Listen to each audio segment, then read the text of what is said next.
and I'm pleased to have an opportunity to speak on this bill and highlight some of the problems I believe it will cause. The Planning and Development and Foreshore Amendment Bill of 22 will entirely change the appointments process of An Bord Pleanála board members for the worse. It will very seriously compromise the independence of the state's top planning body. The bill hands unchecked powers to the Minister for Housing and with complete discretion in determining the board appointment process. It also provides no safeguards and no provisions for Oireachtas oversight. In fact, it specifically removes existing safeguards on ministerial powers. Where there are no provisions for Oireachtas oversight, unchecked powers and the removal of safeguards, then what we effectively have is the removal of accountability.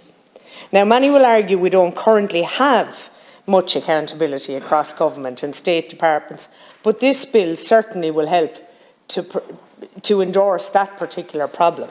Currently, appointments of An Bord Pleanála are made via a series of panel representing a range of civil society groups that can nominate candidates.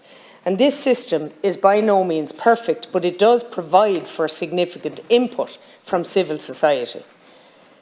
Something that's key for the independence of the board to ensure that there is a limit to the extent of ministerial control over the board.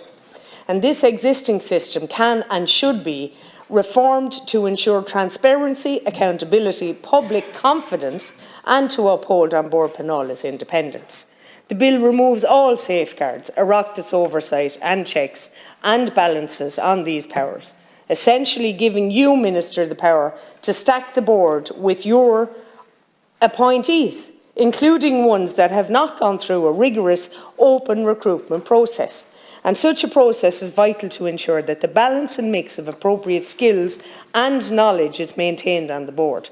And for the board to function at the very expert professional level we need it to, and given its vital role in making decisions in the public interest, it's key that An Bord Pleanála is fully independent from government.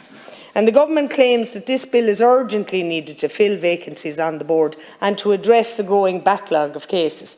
However, the Minister already has powers under the existing system to fill those vacancies. Now, Minister, you just failed to do it. The government is now exploiting this failure to change the An Bord Pleanála appointments process to concentrate power into the hands of the Minister and entirely remove existing provisions for Oireachtas oversight. And I don't necessarily disagree with the need for An Bord Pleanála to have more board members to help deal with the workload and to help speed up cases, but I look forward to hearing your explanation as to why this increase is actually necessary. During a housing crisis, it is of course important that important planning decisions be made as timely as possible so as to give confidence to the sector. But as I said, that can be achieved without this legislation using the existing appointments process. Now, and I'm strongly opposed to giving you unchecked powers in the appointment system, and the changes will not solve the crisis of the flawed decision-making in An Bord Pleanála, and would likely make things even worse and further compromise public confidence in the board.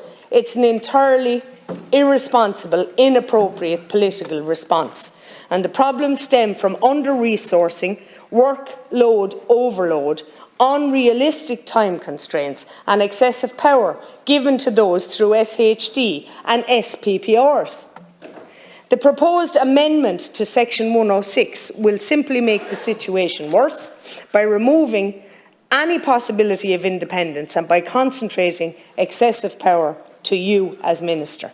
The proposed amendments to Section 108 and 110 of the Principal Act are locking the stable doors after the horse has bolted. And the quorum of 2 is only something that was revealed during PAC interrogation and should have been addressed. As a matter of fact, it should never have been the situation. And we shouldn't need legislation. We should have proper governance in these structures, and common sense should apply. So I could be here forever, and I think, Minister, I've been 2 years back and forth with you. And if you think that this legislation, or if you think anybody thinks that this legislation will improve housing delivery, it's a misguided notion. It'll do nothing for housing delivery, because you haven't tackled the problems that relate to housing delivery. This is a mask. The media is full of why are we ramming through a Planning Development Act. Why are we? Because it detracts from the notion that we would actually tackle specific planning policy requirements, or the zealots that you have in the planning at the Customs House who continuously make provision to increase the cost of housing delivery. And they are zealots. You just haven't got the guts to come out and tackle them. So you come up with something that will have no bearing whatsoever on increasing the delivery, or see that we will have housing that has planning. There are many grants of planning that we see no commencement. Why? Because viability is the issue. But that's an issue that you won't tackle because you don't know how. And we're 2.5 years. If you were to do something, if you were to take one big step and show us that you know what you're doing, I'd have voted in the confidence motion last night for you. But it's because of this type of rubbish that I can't. And I can't because you continue to allow high-density developments.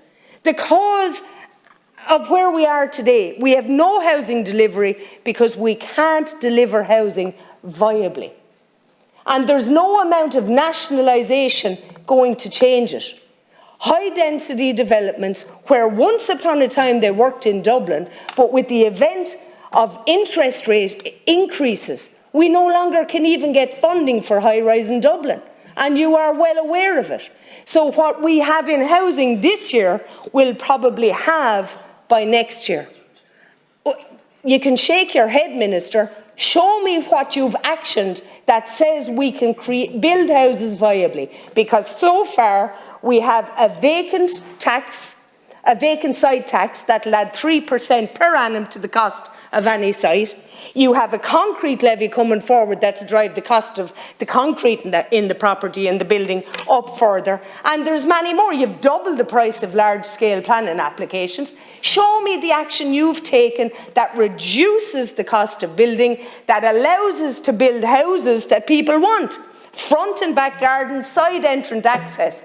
We don't want duplexes. They don't want apartments. And they certainly don't want terraced housing. But that's all your high density allows for. We have no 3-bed semi-Ds. As a matter of fact, the typologies I've seen at your density levels allow for about 1 semi-D per acre. Get all of your councillors around the country to have a look at what they're being forced to pass in county development plans, because they don't know. But the zealots in the Customs House are insisting that these are the densities we build at, and outside of Dublin, nobody wants them.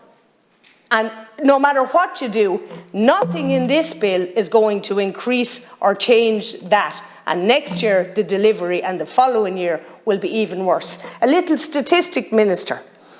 262,000 applicants for PPS numbers in 12 months last year.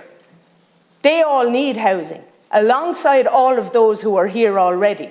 We are isolating people in their 20s, in their 30s, and in their 40s from possibly ever owning a home, with the prospect of trying to attain a mortgage of 30 years, 25 or 30 years. There's a good chance now we will have 3 generations of people in your tenure who will be in jeopardy of ever owning their own home.